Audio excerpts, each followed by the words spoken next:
for joining us and living it up, making life juicy. I have an incredible guest today.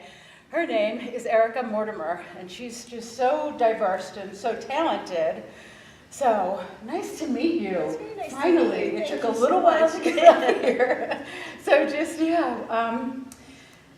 are a therapist. Yes. Okay.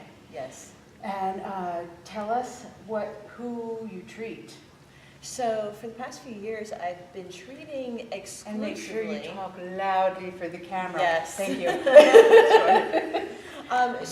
For the past few years, I've worked exclusively with those struggling with drug and alcohol addiction and their families. So I'm making the transition now and broadening the group that I work with, because at the end of the day, all of our issues are all the same. It doesn't matter what we struggle with, whether it be drug and alcohol, food. So many people have food addictions. That's true. Or we're just having relationship troubles. At the end of the day, it all brings us back to the same place, which is coming back here to self, because that's really where the answers are. So I'm transitioning now to working with more than just those who struggle with drug and alcohol issues. That's probably more interesting for you too, just to get a different It is. dynamic happening. It is, but I think for me, because it's so interesting working with drug and alcohol treatment, you never know what's going to happen in your day. Things are always coming up and tend to be very interesting. But at the end of the day, I really have felt a burden to help women specifically, because I see so many women struggling, and a lot of the struggle comes from not knowing self and who you are. So I really would love to help people live their truth, but in order to live your truth, you've got to know what your truth is, and you have to know who you are at the end of the day. Right. That could take a lifetime, right? Well, it does, but it's been over the course of a lifetime that has brought us to a place that is so far from self, because we've taken on all the rules that everyone else has had for us. That's true. You know what I mean? Society and all that. Society, what your parents told you growing up as to what you could and couldn't do. Do you know what I mean? Absolutely. And a lot of times they told us things just to keep us safe, like, oh, you can't be an actress on Broadway. You'll never make it. You'll be starving. You know. And they did these things to protect us, but it has moved us away from who we truly are. So you compound it after years and years and years of living for other people. So many women have gotten married. They have kids. They're a mom now. That becomes their identity. The kids go off to college, and now what? And a lot of women are finding that who are you? Yes. And that becomes a real scary place, That's true. Yeah. That's true. Oh, and then, first of all, we're on location. Where are we? So we are at... I've never had this kind of location before. You did good. You did really good. Carousel CrossFit. Okay. So that's in Newtown. It's in Newtown, Pennsylvania, PA. right? And one of the things when you had said we're going to meet on location, I'm like, well, I want to go to my favorite spot then. And for most people, it probably would be like a coffee shop or somewhere else. But this is my happy place. That's great. And I know I mentioned to you too that like now as we come into the holiday season, we get so busy with life and what we have to do for other people that we forget to take care of ourselves. Yes. And this is where I do that. This is the place that I come to. I make time in my day, because we tend to have more time than we think. Did you know, so my phone, I have an iPhone. I love you, by the way. Thank you. So my phone now all of a sudden, character. I don't know why, my phone now all of a sudden tells me how much screen time I've had. Oh, God. I don't really want to know. I know. I'm like, why did this turn on, and how do I turn it off? Because I am really not happy with how much time it breaks it down. And for me, it's a little frightening. I was like, you mean I've spent over an hour a day messing with the phone? Yeah. How much other stuff could I have gotten done in that hour that I'm sitting there mindlessly doing this. Right. You know what I mean? Well, So plus we're reading articles. I do like to think, we're reading articles. I'm not reading articles. I'm farting around. Just be honest. I'm just farting around on the phone, just wasting time. So, and I bring that up just to say that we tend to have more time in our schedule than we think that we do. Like I mentioned to people, meditation. Meditation is such a great way to get grounded and reconnect with who you are. Yeah. And so many people say, I don't have time for that. Really? Even 3 minutes. Really? Yeah. I think you do. Yeah. If you're like me, you gotta put the phone down sometimes, just for a few minutes. Take a deep breath, get grounded. Yeah. So, but I That's make true. time for these things. I make time to get in here and work out and connect with other people. What's your favorite workout? And these, by the way, these, in case you don't know, because I didn't know, you can see it, this big ball behind us has rosin in it. There's a hole that you can put your hand in it, which I didn't see until I was coming from the other direction. I was like, she said rosin. I was like, what do you rub it like a globe or like a crystal ball or what? No. So what's your favorite workout? I think, for me, it's the Olympic weightlifting piece of it. Yeah, so in CrossFit, we work as a group. We have a warm-up, and sometimes we do it together, sometimes you do it individually. And then there's a weightlifting piece, and then there's a piece where it's just like cardio, but it's every day you walk in, it's different. Nice. So it's all programmed, and They have it on the board, is that? yeah, so that's earlier, right? Okay. That's today's workout. Okay. And to keep you accountable, you'll see that they put your name on the board with the weight that you lifted and the time that you took to complete the workout. So there's no cheating, right? No, there's no cheating. And there's, and it's not even about the competition within the group, it's about the competition with yourself. It's always about beating your score. Yeah. You know what I mean? But it gives you real incentive. So I walk in, and there's one woman in particular whose name is already on the board. She knows who she is. I always look to see what she did. And I'm like, Okay. Terry did what? Terry benched, what's she benched? 95 pounds. I'm gonna bench 95 pounds. Wow. So it pushes me because I know that I'm close to Terry. Usually beats me on things, but I know I can come close. So it pushes me. Otherwise, if I just came in here by myself, I would be like, yeah, I'm done. Yeah. Just did a little bit. Well, friendly competition is good. Yeah, It's healthy. You wrote a book. I did. So what got you, okay, here's the book. All right. Learning to slow the F down. That's F*CK. Okay. I know some people. Yeah, this is my Jeep and my paddleboard. Cool. And believe it or not, this is Cape May, New Jersey in the background. I don't believe it. It looks like California. It's Yeah. beautiful. Yeah. I just happened to find this really cool spot. That's usually where I drop my paddleboard in. Nice. So I wrote this book, and a lot of people ask me, how long did it take you to write it? It didn't take me nearly as long to write it as it took me to think about writing it.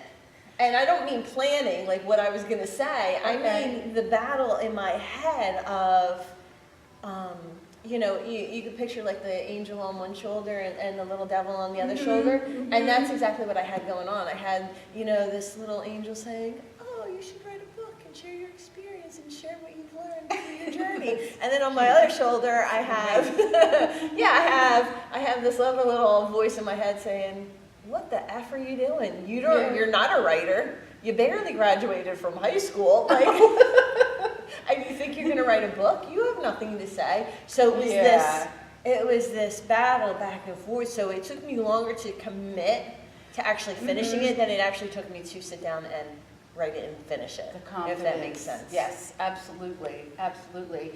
So what is it about? So it's about slowing down. It's about being present, being mindful. For me, so years ago, I was working in addiction treatment, and I went to go see a treatment center owner in Florida.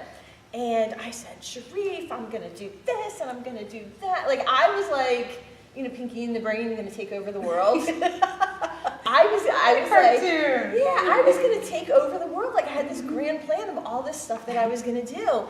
And he, very intimidating, has these like piercing blue eyes. He leans over the table at me and he says, Erica, he says, slow the F down. And he said, you know. Right, the word. The word that I know Okay. people are offended by, and I do It's a apologize. good word. I'm doing good, like controlling You it are, too, I'm by the way. surprised, I don't care, it doesn't matter.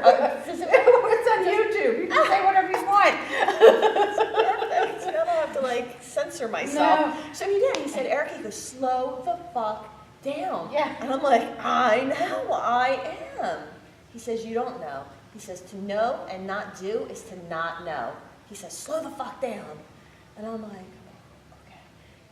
We had that same conversation maybe even like 5 times. That's pretty good, that you said, I know, and he said, you don't know, to do. He says is to know and not do is to not know. And he was so right, because not only did I not know, I didn't even know what the fuck he was talking about, because Yeah. I was like, I was so far off that path that I didn't see it. And it wasn't until I learned about meditation and mindfulness that I was like, oh, now I see what he's seeing. Mhm. I had no idea. And so I actually called him up, and I had to thank him for seeing what I didn't see, and for actually his honesty and sharing that with me at the time. Yeah. Even though I had no idea what he was talking about, I thought I was doing just fine. You named the book after it. I did, because it was so impactful, because that was something I always remember that Sharif had told me. And it was, you know, I had it pointed out a second time. I was working with a coach. It was a Tony Robbins life coach. Oh, yeah. And she was just the best. Okay. And she says, Erica, she says, I really think you could benefit from meditation. I'm like, sure, tell me how to do it. I'll do it. I'll do it right now. Okay. Like, I'll do it real quick right now. Yes. Yeah, It's like, tell me how. Like, I wanted the recipe. I wanted it spelled out exactly how to do this. So she says, you know what? Don't worry about all that. She says, pay attention to the space between your thoughts. She said, get quiet tonight, lay in your bed, just pay attention to the space between your thoughts. Was there any space between your thoughts? There were no space. Okay, so my thoughts had thoughts. Like, there was no space. There was like thought on thought on thought. And I'm like, I'm in And they trouble. probably looped and looped and looped. And they Yeah. absolutely did. It was like this. Yeah. They call it the monkey mind. Yeah, And I totally. had monkey mind. I had like, it was like a circus going on in there Mhm. that would keep me up at night. That would wake me up. I would wake up in the middle of the night with ideas, because my brain was still going. So, so the thought of slowing down and being mindful and being present was totally foreign to me. Wow. Yeah. So, do you give pointers in there? I do. on that? I do. Okay. I do, because I struggled to find, I really wanted somebody to clearly tell me how to do this, and I couldn't find anybody. And I asked all my friends who were doing meditation, and nobody was really telling me what I wanted to hear. I had the same problem when my kids were babies, and the doctor would tell you, you can start giving them solid food, you know, baby food. Mhm. I'm like, but how much? And he's like, whatever they want. And I'm like, no, tell me. Like, I wanted to know exactly how much to give them. You know what I mean? Like, I wanted it measured out. I wanted to know the specifics, and nobody could give it to me. So I really struggled. So I do. I walk through different. I'm sorry, I'm just going to hold it up. Yep. Different types of meditation. You know, some of them may work for you, some of them may not, but there were some really cool apps. So it really is, it's my journey to mindfulness. It's some of the tools, the techniques that I've used. And then it's about really finding what's right for you and what fits. It's like, I always say this about counselors. I always say that finding the right counselor is like finding a pair of shoes. You got to try them on and see if it fits. Right. Because not every counselor is going to fit Yeah. for you and your needs and make you feel comfortable. And it's the same way as far as I'm concerned when it comes to meditation and mindfulness and slowing down. So whatever works for you. So there are different things that you can try, but the book really is even a little bit more than just that, because of course you can see I don't keep anything simple. Like, I can't just say, meet me at the office and we're going to sit at the desk. Right. Right. So, we had about 5 different locations that we tried out, but some- this one worked. we had The some best. struggles. Yeah, so but what I've done too is I've taken the lessons that I've learned through this journey, Mm-hmm. along with what I've seen in other people, because I've worked with just so many people over the years. I've been working in mental health since I was 18 years old, so I've encountered a lot of people. Wow. And so there are always themes And you're that only just come up. 25. So, That's right. so it's true. I know. I was joking. My father stayed the same age for years. And that's what we have to do. And a couple of years ago, we were the same age. I'm like, Dad, this is Wait, that's not going to I'm work. like, this is gonna work. One of us is gonna do something Right. here. It's cute. That's Yeah. cute. So you know, I've been doing this a long time and working with people, and I definitely have seen trends. You know, things that we Interesting. all tend to struggle with. You know. You had mentioned something earlier that was fascinating. You said instead of having people go back over the mistakes that they made in the past and basically relive all this trauma and creating more post-traumatic Yes. stress, you have them reach forward and Right. So what I've seen, and I may make some enemies with this, but I don't really care. But because the truth is that in counseling anymore, what's happening is that we re-traumatize people. We go back through. Okay, for example. that's what I found. It's like, you don't want to relive this stuff. No, it was painful the first time. I don't want to do it the second time. Yeah. You know, I think if you teach people to forgive, and I get that there's all kinds of circumstances, and I get that people have gone through horrific things. I'm not talking about like the monster horrific. I'm talking Right. about like our daily living, somebody Mhm. pissed you off kind of a, Yeah.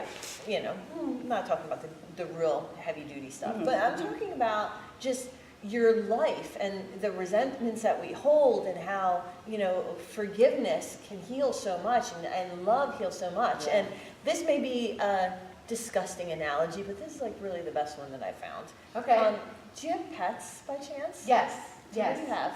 Right now, we only have one cat, Okay. but we're getting another one on Friday. So when you take the cat's litter out, do you analyze every piece of shit before you throw it away? No, good God, no. Exactly. So like, why would we do that? Like, That's- let's throw the shit away. Such a good point. You know, we don't need to analyze every little piece of crap that's in the litter box. It's Like, the litter box. it's the litter box. That's a really good point. Leave it there, throw it away. Yeah. Just get rid of it. You know, it's stinking up the house now. Yeah. It's time to just let it go.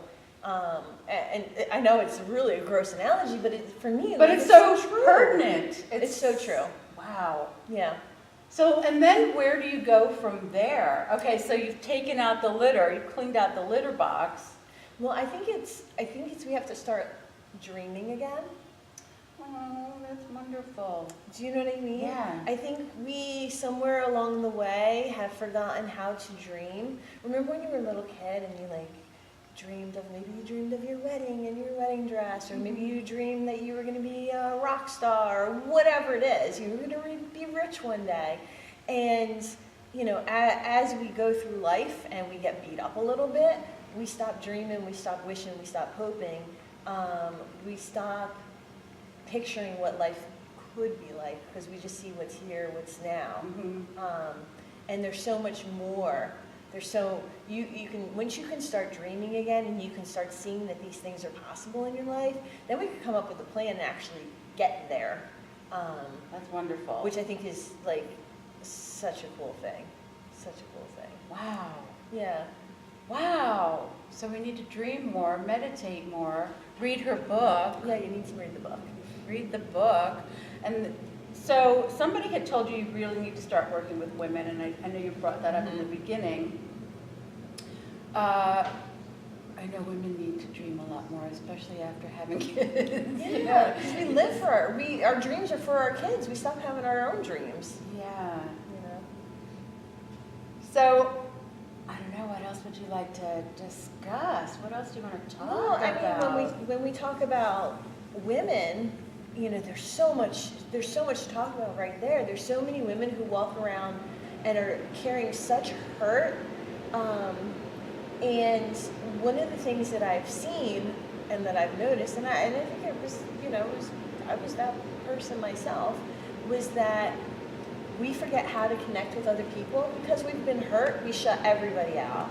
We shut Right. other women out because Well, I think women are easy targets, or have been in society. yeah. I mean, look at what, it's happening in politics. You know, you get a Exactly. woman up there and she gets bashed, but. Exactly. Yeah, but you know what? But we as women over the years, we have not celebrated other women because we've seen other women as threats, as petty, as bitches, as, but what happens when we see other women in our lives is like beautiful and empowered and, like just total badasses. Yeah. Things start to change. When you see people as a threat to you, then we have problems. And so Right. one of the things that I found is that women are so isolated because they've been raised maybe to believe that they can't be friends. How many people do you know, women do you know, say, I'm only friends with guys. Like, I only have guy I've friends. met a couple of them, and I've always been surprised, like, wow, you're missing so much. Missing so much because they have this idea that they can't be friends with women. But if you were slowing down long enough, you would see just like this wealth of just everything, beauty and knowledge and power and strength and we've moved so far away from that. So I was in a workshop once and the woman was sharing how the churches used to revere the women. Like the churches and the temples, the women used to be in the churches and the temple, and at some point they came out. Yeah. And I think with that, we just have moved far away. So we see other women as the enemy. Maybe we've been hurt by men. So now we see men as the enemy. And then that leaves you sitting here all by yourself and very isolated. Right. You know what I mean? Yeah. I grew up in the ballet field, so I was always around women, and men, but, there was always the dressing room and then the women and, the corps de ballet and then the other roles. And then I was in another kind of business where it was burlesque, so it was all women, and we all just celebrated each other and we praised each other and we congratulated each other. And so I think that was such a healthy thing to go through and to have that and to know that other women have the ability to support us. Oh yeah. And they really want to. They do. There's some but just a handful are vicious and just a handful are, and that's the same with guys. And they're only vicious because they're scared. Right. At the end of the day, that's all it is. It's fear. They're afraid, they've been hurt, and when you can look past it, and love somebody anyway, and you show them love anyway, even if they're not a nice person. Right. You know what I mean? And maybe keep your distance just to be safe, but. Maybe I'm looking at it, I'm like, I don't need to, because there's nothing you can do to me. I know who I am. When I know who I am, you can't hurt me. That's true. You can only hurt me if I don't know who I am. If I'm insecure, if I'm questioning myself, if I'm doubting, that's the only way you can hurt me. You can't hurt me if I know who I am. That's true. What can you do? Do you know what I mean? That's true. Like it all comes back to here. And that's what I was saying earlier, that all the problems, addiction, whatever, like it all comes back to here, knowing who you are and what you are and being able to stand your truth and live your truth. I know that now, who I am. Yeah. I didn't know that 10 years ago, so I was very lost and hurt. It is a process. They say the journey is the destination, and it's so true.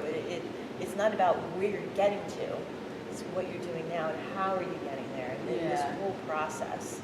So, wow.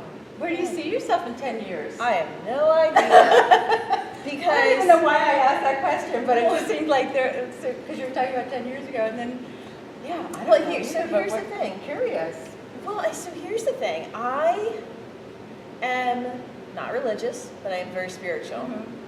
So Totally really. I woke up one day and I was like, God, things haven't been going according to plan, really. So I'm thinking maybe you should lead and I should follow this time. Because when I lead and you follow and expect you to follow, it doesn't really work out so well. So now I'm just open to saying, I'll go wherever Spirit has me go. That was the whole thing with the book. That wasn't me. That wasn't Erica saying, oh, I've got to write a book. No, I was like, are you sure about that? Yeah. So, are you sure? Are you sure that's what you want me to do? Oh, okay, I'll do it. I opened up a treatment center. I had no treatment experience. I had never worked in treatment. Amazing. I had never been in treatment. I knew nothing about business. I'd been working in the schools. I was a school guidance counselor. And it was this call, And I'm like, are you sure you want me to do it? Because I don't know anything, Mm-hmm. you know? And so, yeah, so I don't know where I'll be in 10 years. It's Who fascinating, knows? right? I'm open to anything, though. Right, well, if Spirit's guiding, then Yeah, that's pretty incredible. yeah. So that's how I choose to live today. Mm-hmm. And I know for a lot of people that uncertainty makes us real uncomfortable. And I do get uncomfortable with the uncertainty of it sometimes. But then I just have to remember, like, you just lean into it, Yeah. you know, and not Interesting. fight it. Rather than fighting what's going on in my life, I lean in, you know. I So love it's it. different. I love it. So where are we again? We are at Carousel CrossFit. Okay. Is Yeah. that time? I can see the time. We're almost up. Yeah. Okay, and your book. Learning to slow the fuck down. Done. And other life lessons. And this is the lovely Erica Mortimer. Thank you so Thank much you. for being my guest Thank today. you. Yay. Thank you so much for having me. Absolutely my pleasure. Yeah, this was All right. fun. Yeah. Living it up, making life juicy.